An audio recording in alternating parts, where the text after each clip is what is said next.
विशिष्ट पद पर होते हुए भी, एक क्लास 2 गजेटेड ऑफिसर होते हुए भी उन्होंने बहुत मेहनत की अपने समाज को एक नया आयाम देने। दलितों की एक विशेष खासियत है, अगर ज्यादातर देखेंगे तो सब बहुजन समाजवादी पार्टी से ही बिखर के यहाँ तो दूसरी पार्टियों तक पहुंचे हैं। तो बहुजन समाज पार्टी से हम लोग का विचारधारा अम्बेडकरवादी, काशीरामवादी, बहुजन समाज पार्टी से सियासत से शुरुआत करो कि जैसा ये जो इनका पहला चाल चरित्र था वो आज भी वैसे ही है। आज ये पीडीए की राजनीति करने का ढोंग रचते हैं। ये पूर्णतः दलित विरोधी पार्टी। क्या लगता है कितनी कुरीतियां, क्यों आगे नहीं बढ़ पा रहे, मतलब क्या कमियां रह गई हैं जिससे लगता है कि आज भी हम उस मुकाम पे नहीं पहुंच पाए हैं? और यहाँ लंबी नहीं हो जाती, ये बात समझने की जरूरत है कि देखिए, जो बात बाबा साहब ने कही थी उसमें 3 बातें कही थी।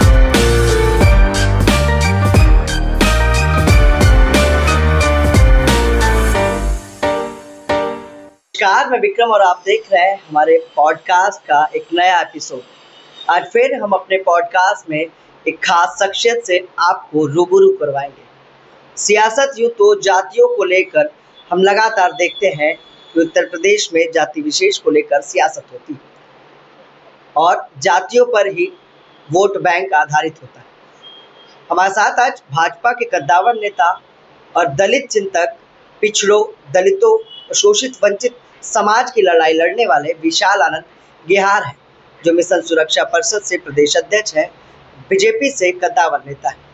दलित चिंतन की जो राह है वो कितनी आसान, कितनी मुश्किल, और आखिर इस राह को विशाल आनंद गेहार ने क्यों चुना, उन्हीं से जानते हैं। स्वागत करते हैं हमारे खास मेहमान विशाल आनंद जी का। विशाल जी, बहुत बहुत स्वागत है। बहुत बहुत धन्यवाद। पहले तो हम जानना चाहेंगे हमारे इस चैनल के पॉडकास्ट के लिए क्या कुछ कहना चाहेंगे? देखिए, ये बहुत अच्छी पहल आपके चैनल यूपी जर्नलिस्ट के माध्यम से चालू हुई है और इस पहल के लिए मैं बहुत बहुत आभार आपके चैनल और आपके सभी सहयोगियों और आपकी टीम को देता हूँ। विक्रम जी, जिस प्रकार से देश का माहौल बना हुआ है, सोशल मीडिया चैनल्स के माध्यम से ही हमको देश भर की लोकल न्यूज़, स्थानीय खबरें प्राप्त होती रहती है, जनता की दबी आवाज़ें भी बाहर आती रहती है। आप इस पॉडकास्ट के माध्यम से जिस तरह से विचारधारा को बाहर लाने का प्रयास कर रहे हैं, मैं आपके चैनल और आपका बहुत बहुत आभार व्यक्त करता हूँ। बहुत बहुत धन्यवाद विशाल जी। विशाल जी, हर क्षेत्र में काम करने के लिए कहीं ना कहीं कोई उदाहरण होता है, कोई प्रेरणा स्रोत होता है और उस काम को चुनने की खास वजह भी होती है। दलित चिंतक कहा जाता है। विशाल जी, नौकरी पेशा भी कर सकते थे, घर चला सकते थे, समाज के लिए इतनी बड़ी चुनौती ले ली आपने, दलित चिंतन कर रहे हैं, उनके लिए काम कर रहे हैं, कोई खास वजह रही? देखिए, हम लोग एक ऐसे समाज में पैदा हुए, एक ऐसी जाति में पैदा हुए जो दलित समाज की सबसे पिछड़ी हुई जातियों में से एक है, जिसे आज बहुत बदलाव हो गया। आप देखें तो बहुत ज़्यादा परिवर्तन हो चुका है, समाज में बहुत अच्छी व्यवस्थाएं हो गई है, जातिगत आधार पर बहुत सारे उल्हाना नहीं मिलती है, लेकिन आज भी हमारी जाति ऐसी है जिससे गाली के शब्द नहीं प्रयोग होता है। जब पिक्चरें उठा के देख लेंगे तो हजारों पिक्चरें आपको उदाहरण मिल जाएगा जहाँ कन्नड़ शब्द का प्रयोग गाली के रूप में होता है। और मैं उसी जाति से आता हूँ जिसे कन्नड़ शब्द कहा जाता है, उस कन्नड़ जाति से आता हूँ, कन्नड़ गिहार जाति से बिलोंग करता हूँ। और इस जाति का इतिहास है बहुत गौरवशाली होने के बावजूद भी इस जाति के लोगों को बहुत सारे दिक्कतों का सामना आज भी करना पड़ता है। जैसे गाली सूचक शब्द को प्रयोग हो रहा है, हमारी कोई पहचान नहीं बन पा रही, आज भी हमारे लोग अर्धभुक्कड़ बने हुए हैं, शिक्षा के क्षेत्र में पिछड़े हुए हैं। और क्योंकि मैंने देखा, जब हम लोग बहुत छोटे से थे, आज मैं 40 वर्ष की हो गया, तो बहुत छोटा था, मैंने देखा अपने पिताजी को, स्वर्गीय सुभाष चंद्र गेहार जी को, कि जिनके जो हमारे प्रेरणा सूत्र बने, मैंने उनको देखा कि वो 6ठी नौकरी थी उनकी अभियोजन अधिकारी के रूप में, एक विशिष्ट पद पर होते हुए भी, एक क्लास 2 गजेटेड ऑफिसर होते हुए भी उन्होंने बहुत मेहनत की अपने समाज को एक नया आयाम देने की। आप देखिए कि उन्होंने एक पुस्तक तक लिखी, कन्नड़ गिहार जाति का इतिहास। ये पुस्तक उन्होंने लिखी, ये पुस्तक सिर्फ इसीलिए लिखी कि ये कन्नड़ समाज का, जो गिहार समाज का इतिहास है, यहाँ तक कि गिहार शब्द जो है, हमारे लोगों को पहले कहते थे गिहारा, कौन है भाई गिहारा है, पहचान हमारी थी गिहारा। हमारे यहाँ दो ही तरह की जातियाँ होती हैं। गिहार समाज में हम 2 ही तरह के लोगों को जानते हैं, गिहार, एक काजरा। अगर वो हमारी जाति का तो गिहारा, दूसरा तो काजरा। तो गिहार शब्द को, गिहार को टाइटल बनाने वाले हमारे स्वर्गीय सुभाष चंद्र गेहार हमारे पिताजी थे, जिसे आज पूरे भारत में आप फेसबुक उठा कर गिहार डाल दीजिए तो आपको लाखों लोग दिख जाएंगे जो गिहार शब्द का प्रयोग कर रहे हैं। इससे पहले मतलब ये माने कि प्रेरणा जो मिली वो पिताजी से मिली। जी, उन्होंने अपने जीवन पर्यंत 40 साल से ऊपर का समय समाज को दिया, सिर्फ समाज में सुधार करने के लिए। अच्छा, दलित चिंतक तो समझ में आता है, लेकिन उसके बाद राजनीति का रुख कर लिया आपने, तो किस पार्टी से राजनीति की शुरुआत की? देखिए, पार्टी तो हम दलितों की एक विशेष खासियत है। अगर ज़्यादातर देखेंगे तो सब बहुजन समाजवादी पार्टी से ही बिखर के यहाँ तो दूसरी पार्टियों तक पहुँचे हैं। तो बहुजन समाज पार्टी से हम लोग का जुड़ाव रहा शुरुआत से ही, बचपन से रहा। जब सब हम लोग वोट देने लायक रहे तो बसपा को शुरुआत देने की, बसपा के साथ बहुत दूर तक चले उनकी विचारधारा से, क्योंकि मान्यवर काशीराम साहब की जो विचारधारा थी, बाबा साहब के अधूरे काम को पूरा करने का जो उनका प्रयत्न था, जिस प्रकार से उन्होंने सामाजिक ताने बाने को टाइट करते हुए देश की सभी जातियों को जो पिछड़ी, दलित, वंचित, शोषित थी, उनको एक प्लेटफॉर्म पे लाने का प्रयास किया, पिछड़ों को यह एहसास कराने का प्रयास किया कि वो भी एक प्रकार से अछूत है, और शायद वो नहीं मानते थे, आज भी नहीं मानते होंगे, लेकिन माननीय काशीराम साहब ने उनको जब एहसास कराया तो पिछड़ों की बनाई हुई चटाई पर ही बसपा ने पहली बार 3 MP और 13 विधायक जिताए। उसके माध्यम से ही ये सामाजिक ताना बाना राजनीतिक ताने बाने में जुड़ता चला गया। और फिर माननीय काशीराम साहब ने एक बात कही कि अगर आपको सामाजिक तंत्र को आगे बढ़ाना है तो उसको आपको राजनीतिक तंत्र को पकड़ना होगा। इसीलिए उन्होंने फिर राजनीति की तरफ कदम बढ़ाया, क्योंकि राजनीति की सत्ता की चाबी वो मास्टर की है, जिससे समाज का सुधार वास्तविक रूप से संभव है। तो इसलिए फिर हम लोग राजनीति में आना पड़ा। तो फिर मतलब विचारधारा अम्बेडकरवादी, काशीरामवादी और बहुजन समाज पार्टी से सियासत की शुरुआत की। उसके बाद दलित चिंतक बने और लगातार दलितों पर, पिछड़ों पर कहीं ना कहीं तमाम चीज़ें आपने लिखी और कई कदम उठाए। अब अचानक से भाजपा करो, तो लगता है कि इस पार्टी की विचार आप लोगों से मेल खा रहे हैं, या उस तरह से जो आपने सोचा था वो हो रहा है? देखिए, सन 2022 में हम लोग ने चुनाव से पहले समाजवादी पार्टी के साथ हम लोग का एक समझिए कि वैचारिक नहीं, गैर वैचारिक संबंध बना। लेकिन समाजवादी पार्टी के साथ जो हम लोग देखा, जो व्यक्तिगत रूप से हम लोगों ने अनुभव किया कि जैसा इनका पहला चाल चरित्र था, वो आज भी वैसे ही है। आज ये पीडीए की राजनीति करने का ढोंग रचते हैं। ये पूर्णतः दलित विरोधी पार्टी है, जिसने दलितों का सबसे ज़्यादा अपमान किया। यहाँ तक कि देखिए, दलित समाज के साथ अगर बदले की राजनीति किसी ने की तो सिर्फ समाजवादी पार्टी ने की। यहाँ तक कि जिलों के नाम बदलना, प्रमोशन में आरक्षण को खत्म करना, जातिगत रूप के उत्पीड़न का, ये सारे काम अगर किसी ने किए तो समाजवादी पार्टी ने किए। और क्योंकि भारतीय जनता पार्टी ने जो हमारी विचारधारा थी, जिस तरह से हम लोगों ने कई मांगे हमारी थी, कई उद्देश्य हमारे थे, उसमें कई उद्देश्य भारतीय जनता पार्टी ने पूरा करने का प्रयास किया, जिसमें स्मारकों का संरक्षण पुनः शुरू किया गया, स्मारकों को विशेष महत्व दिया गया। साथ ही साथ बाबा साहब के पंच तीर्थों का निर्माण माननीय मोदी जी के नेतृत्व में किया गया। सभी विभागों में देखिए आज बाबा साहब की प्रतिमा दिखने लगी है। ये भाजपा सरकार की देन है। तो हमें लगा कि इनकी विचारधारा जो अभी तक लगता था कि शायद दलितों और पिछड़ों के लिए बिल्कुल कहीं स्थान नहीं रखती है, शायद उसमें बदलाव आया माननीय मोदी जी के आने के बाद से। और फिर हम लोग को लगा कि भाजपा उस तरह से कार्य करने लगी है, तो भारतीय जनता पार्टी के माध्यम से राजनीति की चाबी के साथ अगर हम समाज का सुधार करें तो ये ज़्यादा वैचारिक होगा, ज़्यादा व्यक्तिगत लाभ से बड़ा होगा। अच्छा, दलित चिंतन करते हैं, मंथन करते हैं, आज भी जो अपना SC ST OBC समाज है, क्या लगता है कितनी कुरीतियां हैं, क्यों आगे नहीं बढ़ पा रहे हैं?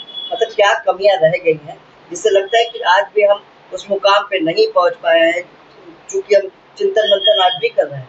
देखिए विक्रम जी, इसको थोड़ा अगर समझा जाए तो थोड़ा सी कहानी लंबी हो जाती है। अगर इसको समझा जाए तो कहानी थोड़ी लंबी हो जाती है, और यहाँ लंबी नहीं हो जाती, ये बात समझने की जरूरत है कि देखिए, जो बात बाबा साहब ने कही थी उसमें 3 बातें कही थी। तो उन्होंने सबसे पहला कहा था शिक्षित बनो, फिर कहा संगठित हो, फिर कहा संघर्ष करो। तो शिक्षित होने वाली बात जो कही थी, हमने शिक्षा को सिर्फ डिग्रियों तक सीमित करके रख दिया। हमारे बीच अभी शिक्षा का बहुत अभाव है। ऐसा नहीं कि शिक्षित हो गया सारा दलित समाज, शिक्षित हो गया सारा पिछड़ा वर्ग, शिक्षित हो गया सारा बहुजन, शिक्षित हो गया, शिक्षित नहीं हुआ। लेकिन जितने भी शिक्षित हुए किताबों तक हुए, उन्होंने डिग्रियों तक हुए, उन्होंने डिग्रियों को बटोरा और डिग्रियों का प्रयोग सिर्फ नौकरी पाने के लिए किया। बाबा साहब का तीसरा मंतव्य था, संगठित हो, संघर्ष करो। तीनों बातें समझनी थी। अगर हम शिक्षित हुए थे तो हमें संगठित होना था। मुझे लगता है आज भी संगठित नहीं हो पाए। हम संगठित नहीं हो पाए। हम क्या हुआ, हमने अपनी शिक्षा का प्रयोग तो किया। बहुत सारे उदाहरण हमारे पास ऐसे भी है कि जब लोग हमारे यहाँ शिक्षित होते हैं, और दलित समाज की बहुत बड़ी वेदना है, हमारे जब व्यक्ति शिक्षित होता है, शिक्षित होकर अति शिक्षित हो जाता है और वो IAS IPS बन जाता है तो अपने समाज को पीछे छोड़ देता है। उसे समाज की याद सिर्फ रिटायरमेंट के बाद आती है। मुझे लगता है समाज जागा नहीं है। ये समाज जागता है लेकिन रिटायरमेंट के बाद जागता है। अच्छा, आपको क्या लगता है विशाल जी, आज की जो दलित राजनीति है वो किस ओर जा रही है, चेतना की ओर या सत्ता की ओर? देखिए, दलित राजनीति सही बताऊं तो दलित राजनीति इस वक्त हो ही नहीं रही। अगर आप वास्तविक रूप से देखिए तो दलित राजनीति आज की डेट में हो ही नहीं रही। अगर आपको इसको समझना हो तो इसको देखिए, चंद्रशेखर आजाद रावण जैसा एक चेहरा, जिसे भीम आर्मी के नाम से उन्होंने बड़ा किया, फिर आजाद समाज पार्टी बनाई, 2 लोग उनके यहाँ चुनाव लड़े, MP बना। आज उनकी स्थिति देखिए कि सामाजिक चेतना के नाम पे कोई काम नहीं करते। सामाजिक चेतना के नाम पे जो मानवर काशीराम साहब, बाबा साहब का उद्देश्य था, उसको पूरा करने की भी आवश्यकता है। बाबा मानवर काशी, देखिए मैं उदाहरण बताऊंगा। सन 1929 की बात है। 23 अक्टूबर 1929 को एक समय आया जब एक कमेटी बनी कि दलितों के हो रहे उत्पीड़न को समझने के लिए कमेटी बनी। तो बाबा साहब उस कमेटी के 2 फाड़ हो गए। इसमें 2 सदस्यों को वो महाराष्ट्र के खानदेश भेज दिया गया कि आप लोग वहां जाएं और उत्पीड़न को समझ के आए। उन्होंने वहां उत्पीड़न को समझा, उस चीजों को, उनकी दलितों की मांगों को समझा, अपनी रिपोर्ट तैयार की, वापस लौटने लगे। तो रास्ते में उनको पता चला कि एक गांव है, महारों का गांव है, वहां जो है महारों के साथ बहुत अन्याय हो रहा है और महारों ने उनसे कहा कि यहाँ दलितों के साथ अन्याय है, आप यहाँ आइए। बाबा साहब को वापस लौटना था, लेकिन बाबा साहब ने कहा कि अगर ऐसी बात है तो मैं वहां भी हो लेता हूँ। वो ट्रेन से वहां पहुंचे। 40 महार जिनके साथ अन्याय हो रहा था वो लेने आए थे। उस समय 40 महार अगर किसी व्यक्ति को लेने आ जाए, अपने नेता को लेने आए, तो बहुत बड़ी बात हुआ करती थी। ट्रेन से स्टेशन में लेने आए तो उन्होंने देखा कि लोग बड़ा भव्य तरीके से लेने आए हैं। उन्होंने उनको टांगे बैठाया और गांव की तरफ ले चले। तो गांव से चले पहुंचने से पहले पुलिया पड़ती थी। उस पुलिया पे कोई पुल नहीं था, कोई दीवार नहीं थी, सिर्फ खड़ंजा पड़ा हुआ था। तो वो चले, थोड़ी देर बाद टांगा जो है एक पत्थर से टकराया, पलट गया, जिसमें बाबा साहब की टांग टूट गई और 23 अक्टूबर 1929 से लेकर दिसंबर तक उनको बिस्तर पर रहना पड़ा। ये क्यों हुआ? उस बात को आज की परिस्थिति को समझना है तो उस बात को समझने की आवश्यकता हुई। ये हुआ क्यों? क्योंकि जो महार लेने गए थे उनमें से कोई भी टांगा चला नहीं पाता था। और चलाने वाला कौन था? यही देखिए, आपने प्रश्न पूछा, मैं जानता था यह प्रश्न जरूर आएगा। क्योंकि गांव में कोई भी टांगा चलाने वाला महार जाति के व्यक्ति को बैठाने को तैयार नहीं था। न महारों को टांगा पे बैठाया जाता था। दलित समाज का व्यक्ति टांगे पर नहीं बैठ सकता था। तो किसी तरह से पैसा देके उन्होंने टांगे वाले से टांगा तो ले लिया, लेकिन उसने टांगा चलाने वाले को देने से मना कर दिया। इस स्थिति में महारों को, क्योंकि उनको लगा कि हमारे नेता को हम पैदल नहीं ला सकते अपने गांव में, तो उनको सम्मानपूर्वक लाने के लिए उन्होंने टांगे की व्यवस्था की और खुद चला लिया। नतीजा ये हुआ कि उनकी टांगे टूटी। देखिए, मैं इस परिस्थिति को आज से क्यों जोड़ रहा हूँ। हमारे बीच आज यही राजनीति हो रही है। हम ये नहीं देख रहे कि हमारा नेता का लड़ाई लड़ रहा है तो किस उद्देश्य से लड़ रहा है, हम अपने नेता के पीछे किस उद्देश्य से चल रहे हैं। हम सिर्फ सम्मान, फूल मालाओं, मंचों पर आसीन अपने नेताओं को देखना चाहते हैं। हम खुद चाहते हैं, ये आज के 1929 से चला आ रहा है। देखिए, बाबा साहब ने खुद कहा कि उनको भी ध्यान रखना चाहिए था कि हमारा नेता जब अगर आया हमारी समस्या सुनने, तो हमारी समस्या को सुने। अगर वो खुद ही दुर्घटना का शिकार हो जाएगा तो फिर फायदा क्या? इसे आपने अभी विशाल जी कहा कि, और कई महापुरुषों ने कहा कि सत्ता सफलता की चाबी है, सत्ता में हम अपनी आवाज को बुलंद कर पाते हैं। लेकिन आज क्या लगता है, जो सत्ता में रहते हुए दलित समाज है, उसकी आवाज इतनी मुखर हो पाती है जितनी विपक्ष में होती है? देखिए, ऐसा है, जैसे हमने कहा कि हमने कुछ मांगों के साथ भारतीय जनता पार्टी के साथ एक कोलैबोरेशन तैयार किया। सामाजिक ताना बाना देना है। हमने न विलय किया न गठबंधन किया, हमने एक सामाजिक ताना बाना राजनीतिक प्लेटफॉर्म पे तैयार किया कि हमारे लोगों को जो अगर उत्पीड़न प्रताड़ना का शिकार हो तो हम भारतीय जनता पार्टी की मौजूदा सरकार के माध्यम से उसका निवारण कर सकेंगे। तो ये हमने तैयार किया सामाजिक ताना बाना, लेकिन हम अपनी आवाज उठाने में कहीं भी पीछे नहीं हटते। हम अपनी आवाज उठाने में कहीं पीछे नहीं हटते, लेकिन हम इसके लिए नहीं कहते पूरा दलित समाज इसी तरह काम करता होगा। देखिए आज भी आप आए दिन पेपर उठा लिए, कहीं ना कहीं दलित उत्पीड़न की बातें आती है। अभी कानपुर में मैंने देखा कि बारात को कुछ सवर्ण जाति के लोगों ने खूब पूरे बारात को, दलित की बारात को मारा, लाठी डंडों से पीटा। कहीं मैंने देखा पेशाब पिलाने की घटना आती, कहीं जूते में पेशाब पिलाने की घटना आती। आगरा में तो आए दिन घटनाओं की लड़ी लगी हुई है। अभी आजमगढ़ पुरुषों पे फिल्में बन रही है, तो ये अब भारतीय समाजवादी पार्टी के लोगों को देखिए, उन्होंने अपने नेता के साथ बाबा साहब की आधी फोटो लगा के साबित करने का प्रयास किया कि हम उनके समाजवादी पार्टी के राष्ट्रीय अध्यक्ष अखिलेश यादव जी स्वयं बाबा साहब अम्बेडकर जैसे हैं। तो देखिए यही चीज है, यही इसी बात से बाबा साहब बचाने का प्रयास करते थे अपने लोगों को कि किसी को भगवान मत बनाओ। अच्छा विशाल, भाजपा ज्वाइन किया आप लोगों ने, आपने कहा जिस तरह से अपनी बात को रखने का प्रयास किया कि भाजपा ज्वाइन करने की वजह क्या थी, लेकिन लगता है इतने बड़े संगठन में नेतृत्व की स्थिति जो है उसका अनुभव अभी तक आप लोगों ने क्या किया? कि लगा कि दलित या जो वंचित समाज है जिसके लिए आपने कहीं ना कहीं इस बीजेपी के साथ, देखिए आज अपने पॉडकास्ट रखा। आज का दिन बड़ा इंपॉर्टेंट भी है क्योंकि आज आपने पढ़ा होगा कि कल ही कैबिनेट के माध्यम से मोदी जी के नेतृत्व में एक बात हुई कि जातिगत जनगणना की बात आई। ये विचारधारा हम ही लोग जैसे लोग हैं जो पार्टी के मन में एक बात चल रही है कि देश में इतनी बड़ी घटना होती है उस पर एक्शन करने की बजाय आप जाति जनगणना की बात अभी कर रही है, समय है। देखिए ऐसा है, आप जिस तरह से हमारे लोग, हम लोग बहुत अति उत्साही लोग हैं, हम भारतीय लोग बड़े अति उत्साही लोग हैं। हम तो लगता है जैसे डाइवर्ट कर दिया आपने। नहीं, देखिए ऐसा ना, हम लोग बहुत, मैंने कहा ना, बहुत अति उत्साही लोग हैं। हम किसी भी घटना का रिएक्शन पे, हम एक्शन पर रिएक्शन तुरंत चाहते हैं, उसके दूरगामी परिणाम नहीं देखते। एक सरकार जो पूरे भारत को चलाती है, एक केंद्रीय कैबिनेट जो पूरे भारत का नेतृत्व करती है, उसको ये देखना पड़ता है कि इसके किसी हर की घटना के लाभ और हानि क्या हो सकती है। उसे पूरे देश की जनता का भी ध्यान रखना है। देखिए जिस तरह से हमने अभी रणनीतिक तरीके से, देखिए पहले हमने क्या किया, हमने सिंधु घाटी का पानी रोकने का प्रयास किया, पहली घटना पहले तैयार किया। फिर हमने उनको सारे पाकिस्तानी दूतावासों को खाली कराया, सभी पाकिस्तानी नागरिकों को बाहर किया, बाघा बॉर्डर को बंद किया, और कल पाकिस्तानी पत्नी लेकर आए हैं। देखिए ये तो उनका व्यक्तिगत विषय है, इसके लिए तो हम कुछ नहीं कर सकते। यहाँ तक कि कल फिर हमने क्या किया, हमने कैबिनेट की बैठक की और एयर स्पेस, पाकिस्तानी विमानों के लिए एयर स्पेस बंद कर दिए गए। नेवी ने अपना नेवल प्रैक्टिस शुरू कर दी है, युद्ध पोते और पनडुब्बियां अलॉट कर दी गई है, और अपने गुजरात में इस वक्त अपना प्रैक्टिस चालू कर दी उन्होंने। तो ये हम रणनीतिक तौर पर बिल्कुल सही चल रहे हैं। साथ साथ देश की जो आवश्यकता है, देखिए ऐसा है, आप कभी यही जनता कल को यही लोग आरोप लगाएंगे कि पहलगाम की घटना के बहाने इन्होंने राजनीतिक जातिगत जनगणना को दबा दिया। कल को यही लोग आरोप लगाने लगेंगे आपको इसी बात को लेकर।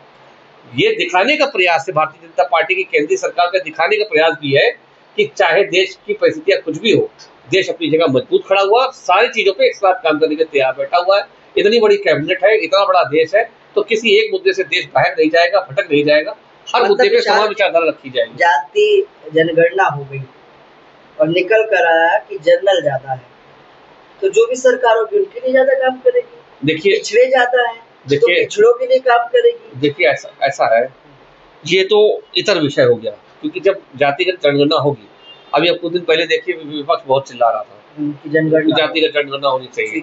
अब इसके प्रोस एंड कॉन्स किसी ने सोचे नहीं, किसी ने ये नहीं सोचा कि इसके लाभ हानि क्या होगा। देखिए अगर जाति में बटे हुए समाज को, 6743 में जातियों में बटे हुए समाज को अगर जाति विहीन करना है तो जातिगत जनगणना की आवश्यकता क्या थी? बिल्कुल। लेकिन जातिगत जनगणना की आवश्यकता भी इसलिए पड़ती है कि जातिगत जनगणना जब होगी तो आर्थिक सामाजिक स्थिति की भी जानकारी होगी, जिससे आरक्षण की विशेष आवश्यकता को, क्योंकि बाबा साहब डॉक्टर भीमराव अम्बेडकर ने स्वयं संविधान में लिखा होगा कि अगर 10 साल बाद आरक्षण की आवश्यकता खत्म हो जाती है तो उसको समाप्त कर देना चाहिए, इस आर्टिकल को हटा दीजिए संविधान से। लेकिन आवश्यकता खत्म नहीं हुई। क्यों नहीं खत्म हुई? 75 सालों तक कांग्रेस पार्टी शासन करती रही और उसने आरक्षण के नाम पे सिर्फ हिलावाली की। 2000 आपको उदाहरण मैं बताऊं। विशाल जी, जिस पार्टी में आप आए हैं, आरक्षण के लिए सरकार का कदम क्या रहा है? क्या बेनिफिट मिल गया? जैसे 75 साल तक कांग्रेस ने अपनी गलती जो भी की, उसका परिणाम शायद जनता ने उसका जवाब। देखिए, आरक्षण का फायदा किसको होता है? सबसे पहली बात समझने की, आरक्षण का फायदा होता क्यों है? क्या है आरक्षण जी? आरक्षण मतलब होता है कि आपको जहां पे आपकी एबिलिटी के हिसाब से जितना परसेंटेज आपके हिस्से में बनता होगा, उतनी आपकी जगह सुरक्षित कर दी जाएगी। तो ये जगह हमको सुरक्षित चाहिए कहाँ पे? हमें चाहिए सरकारी नौकरियों में जगह सुरक्षित चाहिए, ठीक। हमको प्राइवेट नौकरी में जगह सुरक्षित होनी चाहिए थी, हमें औद्योगिक घरानों में सुरक्षित होनी चाहिए थी, ठीक। हमें व्यापारिक प्रतिष्ठानों में जगह सुरक्षित होनी चाहिए थी, हमारे समाज में जगह सुरक्षित होनी चाहिए थी। सामाजिक सुरक्षा बरकरार हो, इसके लिए कानून व्यवस्था मजबूत होनी चाहिए, जो बाबा योगी आदित्यनाथ जी ने करके दिखाया है। व्यापारिक प्रतिष्ठानों और ये प्राइवेट के लिए सरकार विचाराधीन है कि क्या इनमें रिजर्वेशन दिया जा सकता है, नहीं दे सकता। ये तभी तय हो पाएगा जब जातिगत जनगणना का काम पूरा हो जाएगा। बचा सरकारी नौकरियों में आरक्षण की आवश्यकता। सरकारी नौकरियों में आरक्षण तो था, लेकिन जब जगह ही नहीं आएगी, जब नौकरियां नहीं भर्ती होगी, होता क्या था आप सोचिए। 2007 में जब मायावती जी की सरकार आई, तो बैकलॉग की भर्ती एकदम भरमार लग गई। ये बैकलॉग आया कहाँ से? ये वो बैकलॉग था जिससे कांग्रेस पार्टी कई सालों से दबाए बैठी थी, जो आरक्षण की भर्तियां नहीं करती थी, जो आरक्षित सीटों में भर्तियां नहीं करती थी, उसकी जगह पे अन्य भर्तियां हो जाती थी, अन्य क्लास के लोगों को भर्तियां कर दिया जाता था। तो ये बैकलॉग था, इस बैकलॉग को भरने का काम 2007 के बाद मायावती ने बहुत बड़े स्तर पर किया, जिससे पता।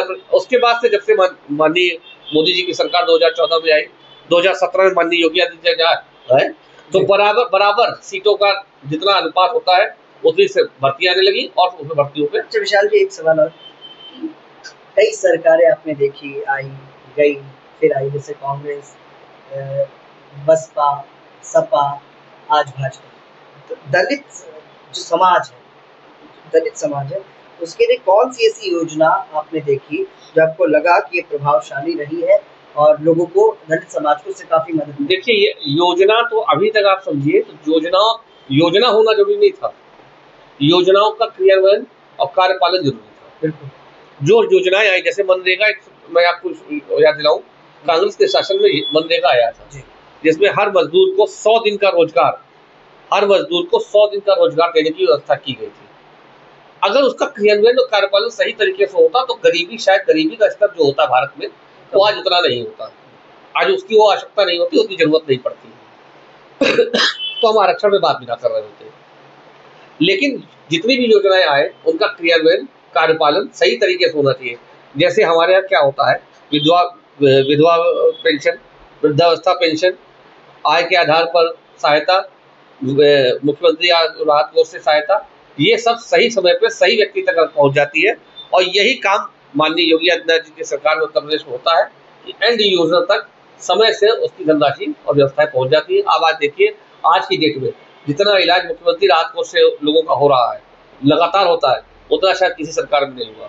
मैं आपको आंकड़े बताऊं, सन 2024 में, जो पिछले कई सरकारों से बहुत ज्यादा है, 50% से ऊपर है, स्वास्थ्य विभाग का डेटा है, जो WHO ने भी जिसको प्रमाणित किया है, 2343 लोगों का इलाज उत्तर प्रदेश सरकार ने अपने पैसे से कराया है, जो किसी भी सरकार से अभी तक कितनी सरकारें उससे कहीं ज्यादा है।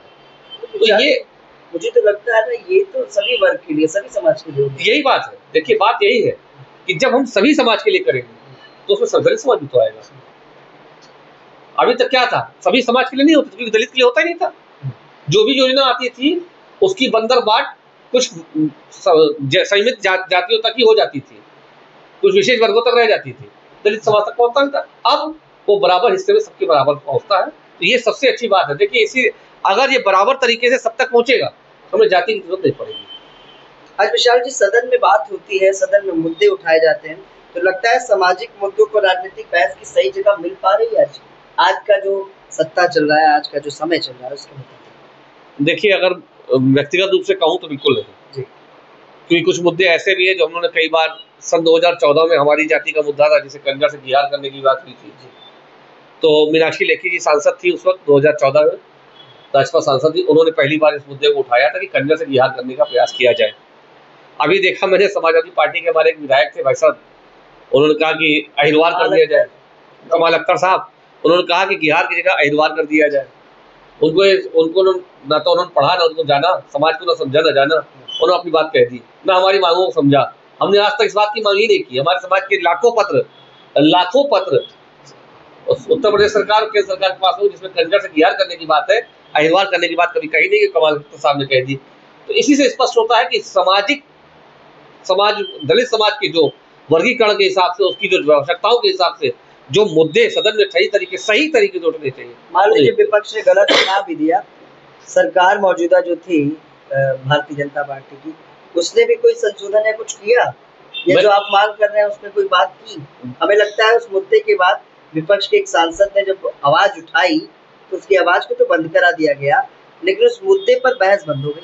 देखिए ऐसा है, मैंने क्या कहा, 2014 में मीनाक्षी लेखी जी ने किया, और अभी 2025 जो बेचारा आवाज भी उठा रहा, उसकी आवाज तो बंद हो जाती। नहीं, आवाज बंद नहीं, मैंने उनकी गलत उठा दिया उन्होंने, गलत मुद्दा गलत उठाया, उन्होंने तरीका गलत था उनका, उन्होंने सही से उसका अन्वेषण नहीं किया। देखिए, आप एक लेजिटिमेट पार्टी के सदस्य हैं और आप एक लिगेसी रखते हैं, आप एक बात कहने का दायित्व रखते हैं, तो आपको बात जब कहनी हो तो अच्छे तरीके से और सही तरीका कहनी होगी। क्योंकि देखिए, आप विधायक हैं, आप विधान परिषद के सदस्य हैं, तो आप अगर कोई बात कहोगे तो उसे सत्य माना जाएगा। अगर कोई बात सत्य मानी जाएगी तो उसको सही तरीके से रखने की जिम्मेदारी भी आपकी होगी। अच्छा विशाल जी, मौजूदा सत्ताधारी पार्टी में भारतीय जनता पार्टी दलित चिंतक के रूप में काम कर रहे हैं। लगातार मैं देखता हूँ दुनिया भर की जनसभाओं में आप लोग जाते हैं, बैठकों में जाते हैं। विशाल जी, अभी भी लगता है कि देश की सबसे बड़ी जो समस्या है, महंगाई और बेरोजगारी, बनी हुई है, खत्म किया है सरकार ने? देखिए, अगर हम लोग अब आंकड़ों की बात करूंगा तो आप कहेंगे आंकड़ों पे जा रहा हूँ। अगर आंकड़ों पे देखें तो WHO का आंकड़ा है और वर्ल्ड बैंक का आंकड़ा है, जिसमें हम लोग गरीबी के स्तर से ऊपर उठे, हमारी इकोनॉमी डेवलप हुई है, हम बहुत अच्छे स्थान पे पहुंच गए हैं। इकोनॉमी तो डेवलप होगी, डेवलप हुई, जो इतने लगा दिए हैं। वो देखिए टैक्सेस, देखिए ऐसा है, नए टैक्स आ गए। देखिए टैक्स ऐसा है, टैक्स किसके लिए होते हैं? गरीबों के लिए। टैक्स, देखिए टैक्स पे टैक्स है, देखिए हर चीज पे टैक्स जो भी होता है, अगर इनकम, अगर आप किसी सरकार से कहते हैं कि डेवलपमेंट करिए, तो डेवलपमेंट के लिए सोर्स क्या है, उसका सोर्स क्या है, उसके बाद पैसा कहाँ से आएगा, पैसा कौन देगा? हर वो व्यक्ति जो टैक्स पेयर है, सम्मानित है, और सरकार अगर कोई चीज करती है तो उसे टैक्स पेयर भी तो करती है। तो विकास के कार्य बिना पैसे के होते नहीं, और पैसे के लिए टैक्स लगाना पड़ता है। लेकिन पूर्व की सरकारों में जब यही काम हो रहा था तो महंगाई बहुत थी, बेरोजगारी बहुत थी। देखिए, काम नहीं हो रहा था, आप टैक्स ले रहे थे, आपने वैट लगाया था, नया वैट लागू किया कांग्रेस की सरकार में। उस समय शायद मोदी जी सीएम थे गुजरात, उन्होंने वैट का विरोध कर दिया। हाँ, वैट का विरोध किया था, क्योंकि वैट लगा के भाई देखिए, मैं फिर वही बात कह रहा हूँ, बार बार मैं उसी बात को दोहराना चाहूंगा कि आप क्रियान्वयन क्या है, आप उसका क्रियान्वयन क्या करते हैं, आप उसका अनुपालन कितना करते हैं, आप टैक्स लेते हैं उसका यूटिलाइजेशन क्या करते हैं। यूटिलाइजेशन ऑफ द मनी सबसे ज्यादा इंपॉर्टेंट है। आज सड़कों का जो जाल पूरे भारत में फैल रहा है, आपने आज से पहले कभी नहीं देखा होगा। हमारे सड़क परिवहन मंत्री परमानेंट इसी काम पे लगे हैं कि पूरे भारतवर्ष में सड़कों का ऐसा जाल बिछा देंगे कि कनेक्टिविटी की आपको दिक्कत नहीं होगी। आप गाँव सड़क धीरे धीरे डेवलपमेंट का काम बहुत तेजी से बढ़ रहा है, सड़कों का काम बहुत तेजी से हो रहा है। तो ये कहाँ से हो रहा है? जो पैसे हम आपसे कलेक्ट कर रहे हैं, जो सरकार से पैसा कलेक्ट कर रही है जनता से, उसी पैसे को लगा रहे हैं। मतलब महंगाई है कि नहीं विशाल जी? देखिए, महंगाई तो अभी है। अगर देखिए, मैंने कहा व्यक्तिगत रूप से अगर हमसे पूछेगा तो मैं भी एक आम आदमी हूँ, एक आम आदमी के बीच उठता बैठता व्यक्ति हूँ, तो महंगाई और बेरोजगारी दोनों अभी है। खत्म हो गई ये कहना गलत है, कम हुई माना जा सकता है, बेरोजगारी कम हुई माना जा सकता है, क्योंकि जैसे जैसे धीरे धीरे सेल्फ एम्प्लॉयमेंट की बात हुई, इंटरप्रेन्योर बनने की बात हुई, देश के युवा ने उसको बहुत सीरियसली लिया और नए नए रोजगार खुलने लगे, लोग नए नए रोजगार बनाने लगे, अपने लिए स्वयं के पैर पर खड़े होने लगे। और शायद बाबा साहब का मिशन भी कुछ ऐसा ही था कि अपने पैर पे लोगों को खड़ा किया सके, वो अपने पैर पे खड़े हो, और तो वो होने लगा। बेरोजगारी कम हुई है, लेकिन खत्म हुई है मैं नहीं बता सकता। विशाल जी, आपकी राजनीतिक और सामाजिक यात्रा में सबसे बड़ा संघर्ष क्या रहा? देखिए, समाज के लिए तो काम कर रही है, लेकिन दिक्कतें क्या है विशाल जी? देखिए, सामाजिक और राजनीतिक दोनों यात्राओं में दलित होना बहुत बड़ा संघर्ष होता है। मैं अपने मुझे लगता है पहले मैं आपने आज विषय छेड़ा है कि 2000 से पहले ज्यादा था। नहीं, अब आपने विषय छेड़ा है, तो मैं आपको बता दूं 2001 की घटना है। सन 2001 में मैं इंटर पास हुआ था। आपको घटना बताऊं, आपने छेड़ा है इसलिए बहुत पुरानी घटना याद आ गई। हमारे स्कूल में एक टीचर थी, मैं नाम नहीं लूँगा, जो सवर्ण जाति से थी, हिंदी की टीचर थी, हमारी क्लास टीचर भी थी। वो इंट्रोडक्शन लिया करती थी, जबकि वो 3 साल से हमारी क्लास टीचर थी। 9th और 9th 10th 11th और 12th में भी 12th हर साल इंट्रोडक्शन लेती थी क्लास में, सब ताकि सबका इंट्रोडक्शन हो जाए। लेकिन जब 9th में उन्होंने एक बार ले लिया तो उसको 11th और 10th और 11th, एक बार 10th में ले लिया तो 11th और 12th में लेने की आवश्यकता तो थी नहीं। लेकिन 12th में उन्होंने, जब हम लोग फिर से क्लास में थे, सब बच्चे इकट्ठे हुए, तो हम लोग का इंट्रोडक्शन होने लगा। तो उन्होंने इंट्रोडक्शन मांगा, तो मैंने अपना नाम बताया। सब बच्चों से पूछा गया, सबने अपने नाम बताया और उन्होंने कहा ठीक ओके। जब मेरी बारी आई तो उनका नाम मैंने बताया, विशाल आनंद बिहार। क्या पिताजी का नाम है? स्वर्गीय सुभाष चंद्र बिहार। क्या अपने बारे में बताइए? मैंने बताया कि मेरे फादर ऐसे ऐसे हैं। तो उन्होंने कहा बिहार क्या है? मैंने नाम, ये हमारा टाइटल है, ये हम जाति का लिखते हैं अपने नाम में। भाई हमारी क्लास में यादव जी भी थे, हमारी क्लास में सिंह साहब भी थे, हमारी क्लास में तिवारी जी, त्रिपाठी जी, वर्मा जी, शुक्ला जी, रावत जी, सब थे। लेकिन उन्होंने मुझसे पूछा, मैंने बताया कि बिहार गृह, तो लोग ये क्या होता है? मैंने कहा जो घर हार गए। कैसे? मैंने गृह और संधि विच्छेद करते हैं इसका, गृह और हार। जब गृह और हार, जो घर हार गए ना, वो बिहार का घर क्यों हार गए? उन्होंने खुद पूछा। तो मैंने बताया, मैंने कहा हम लोग अपनी अपनी पहचान को बचाए रखने के लिए, जैसे आजकल लोग कहने लगे हैं कि बटोगे तो कटोगे, माननीय योगी आदित्यनाथ जी के वक्तव्य की गलत तरीके से रिप्रेजेंट करते हैं कुछ नए युवा, बटोगे तो कटोगे। तो मैं बता दूं कि जब महाराणा प्रताप युद्ध में थे, तो महाराणा प्रताप के युद्ध में उनको बचाने वाले, उनको बचाए रखने वाले दलित समाज के लोग थे, कंजर बिहार जाति के लोग थे, माना और मुरैया दो भाई, जो हमारे समाज से आते थे, जिन्होंने महाराणा प्रताप की जीवन की रक्षा करने के अपने प्राण दे दिए थे। यहाँ तक कि उनके अनुभव सुधार करके उनको जंगल भेज दिया था कि हम आपकी जगह युद्ध करेंगे और आप चले जाइए, और पूरे 24 घंटे तक मुगलों की सेना को अपने बल पर रोक के रखे थे। तो ये थे हमारे कंजर बिहार के लोग। तो मैंने बताया कि हम अपना घर हार गए। क्यों हार गए? कि भाई देखिए उस वक्त मुगल शासन था, वो मुस्लिम बनाने का प्रयास करता था।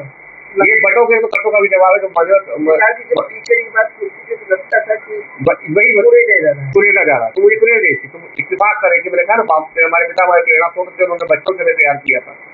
तो मैंने उनको बताया कि हम कंजर बिहार जाति से आते हैं, जिन्होंने युद्ध लड़ा, मुसलमानों से अपनी रक्षा करने के लिए अपना हिंदुत्व को अपना धर्म त्यागा, अपना सम्मान त्याग नहीं किया, और जंगलों में भाग के अपना घर छोड़ दिया। अपना घर छोड़ के घर हार गए, तो बिहार हो गए। तो इससे कौन सी जाति आती? अच्छा, आप देखिए विषय पे आ रहे हैं। अब यहाँ पे वो विषय पे आ रहे, मैं सब बात को इसलिए बता रहा हूँ क्योंकि वो विषय पे है। तो कौन सी जाति होती है? मैंने कंजर, हमारी जाति कंजर है, हमारा कंजर है। कंजर को क्या होता है? तो क्योंकि मैंने पिता के बाद प्रेरणा स्रोत से उन्होंने बहुत पक्का किया था। इंटर की बुक में हमने पढ़ी नहीं थी, उन्होंने मुझको पढ़ाया था, कानने चरती इति कंजरा। इंटर की बुक में भी एक श्लोक दिया गया था उस वक्त। अथातो गुमक्कर जिज्ञासा, राहुल संस्कृत जो बहुत बड़े साहित्यकार है, उन्होंने बुक लिखी थी। इंटर में वो चैप्टर था अथातो गुमक्कर जिज्ञासा, उसमें एक श्लोक था कानने चरती इति कंजरा, जो ऋग्वेद से लिया गया था। ये ऋग्वेद का श्लोक है, कोई हमारा बनाया हुआ नहीं। कानने चरती इति कंजरा, कानने मतलब वन में, चरते मतलब विचरण करने वाले, जो वन में विचरण करते हैं वही कंजरा है। मैंने उनको बताया, मैं कानने चरती इति कंजरा, इसके सुनने बाद उनका ठीक है। यानी कि आप ये पहली बार नहीं हुआ मेरे साथ, ये आखिरी बार नहीं था। मैं भी गया, वहाँ के लाइब्रेरी शर्मा जी थे, उन्होंने मुझसे पूछा, फिर मुझे पूरी कहानी बतानी पड़ी, एलोबरेट करना पड़ा। फिर मैं लखनऊ यूनिवर्सिटी पहुंचा MBA करने के लिए। वहाँ मिश्रा जी हमारे, ये आज कब दिखता है? देखिए ये आज सब जगह जगह दिखता है, ये आज भी जगह जगह, आज भी जगह जगह है। बस ये है आज इतना खुल के नहीं, आज इतना खुल के नहीं है, आपका दबाव भी आज नहीं है, खुल के है। लेकिन मैं इसको नहीं कहूँगी खुल के नहीं है, क्योंकि हमारा दलित समाज में पीड़ित तड़ाहट महसूस करेगा। खुल के है जहाँ ये बस्तियों में रह रहे हैं, जहाँ ये बस्तियों में रह रहे हैं, जहाँ कंजर बिहार की जाति के लोग बस्ती बना के रह रहे हैं, जहाँ दलित गरीब है, उनको दबाया भी उसी तरीके से जाता है, क्योंकि वो गरीब भी है, क्योंकि वो किसी पद पे निष्ठा पे नहीं है, किसी सामाजिक चेतना से जुड़े नहीं है। हमारे माननीय गंगाराम अम्बेडकर जी, जो हमारे राष्ट्रीय अध्यक्ष परिषद, वो बार बार ये बात कहते हैं कि अगर आपको सम्मान पाना है तो सम्मान किसी बाजार या हाट में नहीं मिलेगा, उसके लिए आपको आगे आना पड़ेगा, किसी संगठन से जुड़ना पड़ेगा, क्योंकि बिखरे हुए अंगूर की कीमत कम होती है और गुच्छे में भरे हुए अंगूर की कीमत मार्केट में हमेशा ज्यादा होती है। तो अगर आप गुच्छे में हैं, समाज के साथ जुड़े हुए हैं, तो आपको फिर सम्मान भी ज्यादा मिलेगा। और यही बात मैं अपने समाज के और लोगों को समझाना चाहता हूँ कि संगठित होइए और संघर्ष करिए।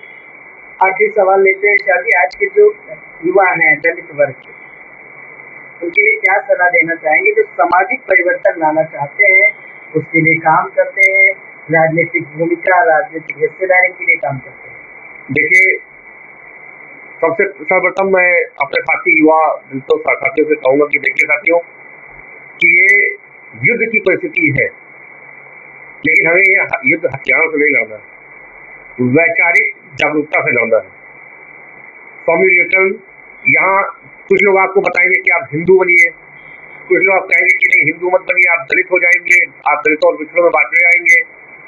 तो मैं यहाँ हमारे एक बहुत बड़े संत भी हुए हमारे देश के और विद्वान वक्ता भी थे, स्वामी विवेकानंद, मैं उसके बारे में बताऊंगा कि उन्होंने कहा, शिक्षा वो शेरनी का दूध है जो पिएगा वो दहाड़ेगा। यही बात हमारे बाबा साहब डॉक्टर भीमराव अम्बेडकर ने कहा कि शिक्षा वो शेरनी का दूध है जो पिएगा वो दहाड़ेगा, क्योंकि बलि, स्वामी विवेकानंद कहते हैं, क्योंकि बलि सिर्फ बकरे की होती है, शेर की नहीं होती। तो आप शिक्षित होइए, समग्र रूप से शिक्षित होइए। बाबा साहब ने एक बात और कही थी, education is a two bladed sword, शिक्षा दोधारी तलवार है। अगर उसके साथ नैतिक, सामाजिक और मौलिक चेतना अगर बच्चों में नहीं होती है, तो शिक्षा कभी कभी अपने परिवार को, अपने लोगों को भी नुकसान पहुंचाने का काम करती है। तो मेरा आपको, हमें युवाओं से, मेरे दलित साथियों से यही अनुरोध है, किसी जोश खरोश में आकर किसी गलत वक्तव्य मंतव्य मत फंसिएगा। आप और आपका सिर्फ एक मिशन होना चाहिए, बाबा साहब डॉक्टर भीमराव अम्बेडकर को पढ़िए, मानवर काशीराम साहब को पढ़िए और उनकी चेतना के आधार पर समाज के विकास के लिए समाज को संगठित, शिक्षित, जागरूक करने का प्रयास करिए। सबसे बड़ा प्रयत्न यही होगा। अगर आप ये कर ले गए तो आप बाबा साहब के अधूरे क्वेश्चन को पूरा कर ले जाएंगे और आपको बार बार नारा नहीं लगाना पड़ेगा। बहुत बहुत धन्यवाद। ये थे हमारे साथ आज खास मेहमान विशाल आनंद बिहार। दलित समाज में कई कुरीतियां हैं जिनके लिए वो लगातार लड़ाई करते रहे, लगातार संघर्ष करते रहे, आज भी वो किन समस्याओं से जूझ रहे हैं या अपने समाज के लिए क्या क्या काम कर रहे हैं, अपने इस पॉडकास्ट में हमने आपको दिखाया। किस तरह से राजनीतिक हिस्सेदारी दलित वर्ग की बढ़े, पिछड़ों की बढ़े, जिसके लिए विशाल आनंद बिहार लगातार काम कर रहे हैं। इसी तरह से हम अपने पॉडकास्ट में खास शख्सियतों से आपकी मुलाकात कराएंगे जो समाज में परिवर्तन की लहर लाने के लिए कदम बढ़ा रहे हैं, लोगों का साथ मांग रहे हैं और समय समय पर गलत नीतियों का विरोध भी करते हैं, चाहे वो सत्ता हो चाहे वो विपक्ष। नमस्कार।